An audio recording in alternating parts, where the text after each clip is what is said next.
difficult conversations and how to navigate our way through them. It's a game changer for me, and I want to go back and read it again. But I'm blown away by your book, and I'm curious. I'm sure you've heard this a lot. So how's it feel? I mean, Don, I'm so grateful. I'll just say I'm so grateful. It's vulnerable to put a book out into the world, especially one when you're so passionate about the ideas. And we struggled with trying to figure out how we communicate what we think are big and important ideas in a way that feel pragmatic, that feel the big, important, and somewhat abstract ideas in a way that can be pragmatic and actionable and valuable in people's hands. And it's humbling because some of the issues that we think that this can address, we think our sort of low-hanging fruit. Can we help people rethink their career decisions, like my career decision, and not feel like they're getting stuck?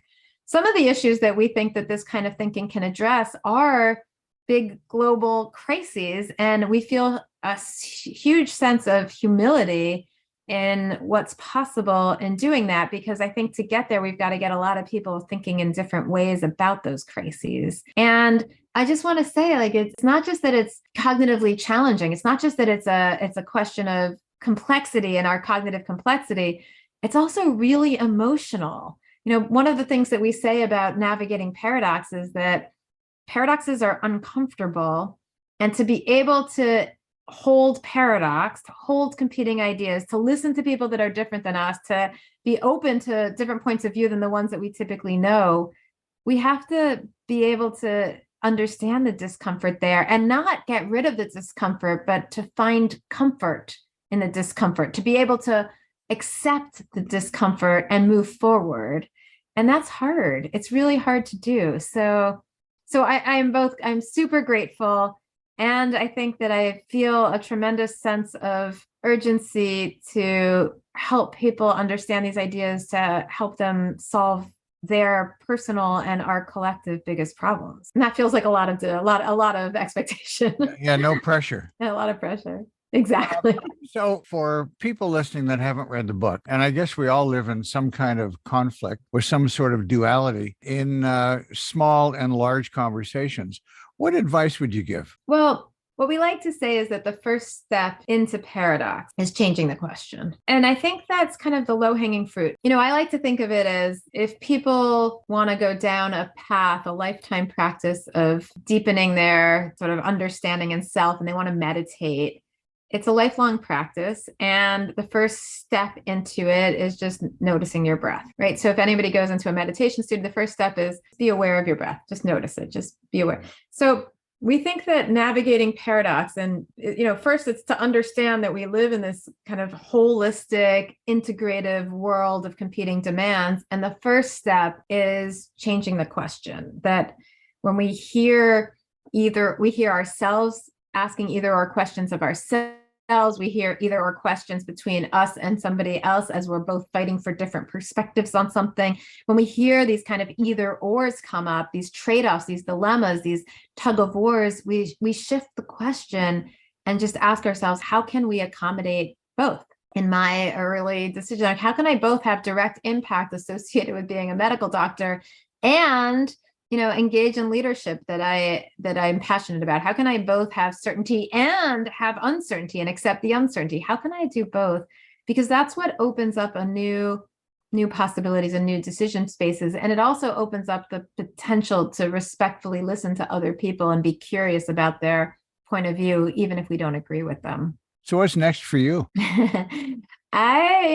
There's so many options. I don't know what's next. I mean, I think there's a couple of places to go with this work. Partially, I'm trying to not replicate my college self and be able to live in the uncertainty of it. There's what's the next book, there's what's the next research project, there's what's the next passionate thing that I'm engaged in wanting to lead around. Right now, I'm involved in leading a women's leadership center, and I believe deeply that we're only going to solve problems if we bring multiple voices to the table, and we haven't done a good job of really being able to yet of collectively listening to and honoring and giving credence to multiple divergent voices. And that's what I think is valuable in some of this work around women's leadership, is being able to bring different voices to the table that are heard. So We'll see. So what haven't I asked you that I should have asked about? Oh my goodness. I don't know. I love these questions. It's really fun just brainstorming around them. I mean, I'm curious where these ideas hit for you and what's compelling to you around them and why. That's a great question. I'm really curious about how we talk with each other. I'm informed a lot by David White, who talks about the conversational nature of reality, or more specifically, I think what struck me was our ability to ask beautiful questions, or questions that give as much as they take. And I think that speaks to what you've talked about. The first step in the paradox is changing the question. So I guess I'm trying to change the question for myself about my PhD program, about the climate change dilemma, my relationship with family, where there's a charge or where there's a tension. And that's why I'm so struck by your work. I am grateful. I mean, I love first of all, to be going back to get your PhD and try and figure out how to impact conversations at this point is such a beautiful expression of curiosity, of engagement, of commitment, and how fabulous. And I so resonate with the tension of insight and impact, right? Does insight enable impact, or does impact lead to insight? And that tension. And I also so resonate with the tension of hope and despair. And we are constantly walking that fine line between hope and despair, of being able to make a difference and being able to feel like it's all for naught. I think about that great expression of, the world in a grain of sand, and a grain of sand in the world. Like that, there's this story of a person who's walking down on the beach, and in one pocket she has a note that says, "I am nothing but a grain of sand in the world," and the other pocket, "I am the whole world." And I think that is an existential paradox that we all live in at all times. This time, and to your point, I think it's heightened in this moment that we're all in right now, when the world feels like it's in crisis. Well, I want to thank you for your book and for the work you do. I think it's incredibly important and timely. And it's a great gift to the world. So thank you. Thank you. We've been speaking with Wendy Smith, talking about her latest book that she co-authored with Marianne Lewis, Both and Thinking, Embracing Creative Tensions to Solve Your Toughest Problems. Anyways, I want to thank Wendy for taking time to join us. If you'd like to find out more about Wendy, you can visit the University of Delaware website. You can also find a number of lectures and the Victoria Forum on YouTube. That's another edition of the Conversation Lab. This radio program and podcast is produced by CFRO-FM in Vancouver's downtown east side. We're on the territories of the Squamish, Musqueam, and Tsleil-Waututh nations.